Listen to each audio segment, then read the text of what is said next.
Hey everybody, John Rankin here. First of all, I want to do a sound test to make sure that you can hear me.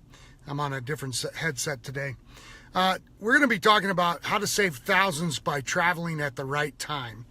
And what I want to do to start is just give you guys a couple of stories of some people that I've helped travel, and it's just been really a simple thing to do in order to save some money. First of all, let me make sure that this is working. It's working. All right, so I have a friend right now in Mexico, and you wouldn't quite think it, but this is their off season, okay? Our summer is extremely busy for them. It's extremely hot. It's extremely uncomfortable there. But if you would just do a little bit of research, you would know when the peak seasons are. And what I want to talk to you about is really traveling in a non-peak or off-peak season. So right now in Mexico is a great time to travel. Before the holidays, if you're looking at later in the year, is a great time to travel. I briefly mentioned this yesterday that I had done some research on Mount Rushmore before I took my kids there, and that peak season from them is from Memorial Day to basically Labor Day. And let me tell you, the cost difference by shopping or traveling during a period of time that is not peak is substantial.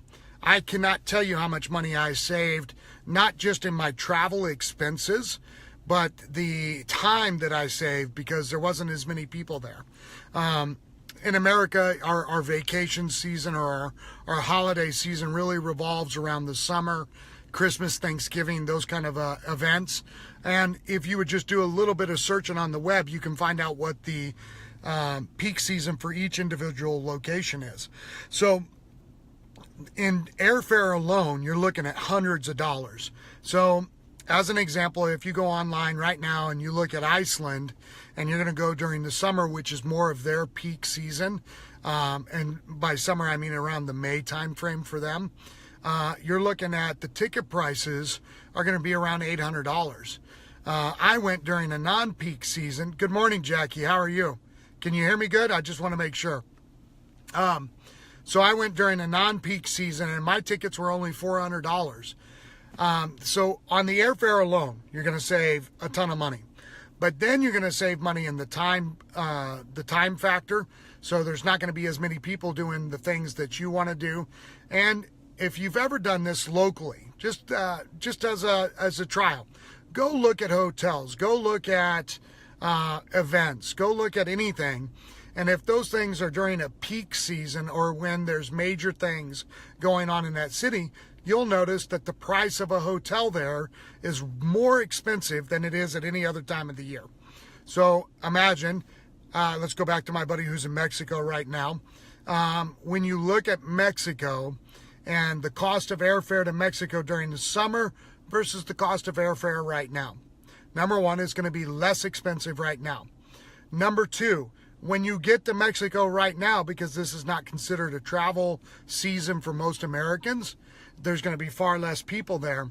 And then what resorts, hotels, excursion-based activities, all those people do is they drop down their prices during those seasons because they're trying to get more people to come, and then they raise them during the peak season.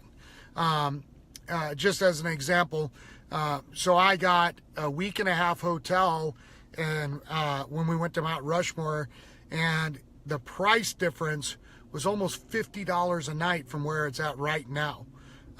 Just that simple thing. So in Iceland, I did that entire week with excursions, rental car, place to stay, flights, food, everything, and it was less than $1,200. When I went to Thailand, now this was the early 2000s, but I went in a period of time when nobody else was there, even though it was during their water festival. There was not very many tourists there because it's the hottest part of the year. And I mean to tell you, it was like 120 degrees. The heat was pretty miserable if you weren't prepared for it. And so, just real quick, where are you guys heading next? And when are you potentially planning on going? Because these things can make such a difference financially. Instead of spending a week in Mexico, maybe you can do 2 weeks because the price difference is so substantial. And now again, It's just a little bit of research. I mean, we're talking like 30 seconds worth of research. You could type in, when is Mexico's peak season for travel? When is Iceland's peak season for travel? When is Ireland's peak season for travel? And what I want you guys to do is just to do this with me. Post on here when your next major trip's going to be, and then let's find out when the peak season is. And you can use apps like Skyscanner, you can use Google Flights, you can use Hopper. And what you're going to do there is you're going to be able to determine when the most expensive time is. It will show you right there on the app or right there on the website. And do your travel requirements really meet the kind of time hacks that you could go on off season? And what I mean by that is this. If I told you that I could get you to Mexico for $1,500 cheaper at an all-inclusive resort, and I'm just using this as an example. I didn't research it, so don't call me saying, hey, I want to go to Mexico for $1,500 less. That's not what I'm meaning by this. But I'm just using it as an example. So instead of going in June and July when it's most expensive, if I told you that you could go in March and it was going to be $1,500 cheaper, are you, number one, able to do that? But number two, is that something that would be interesting to you?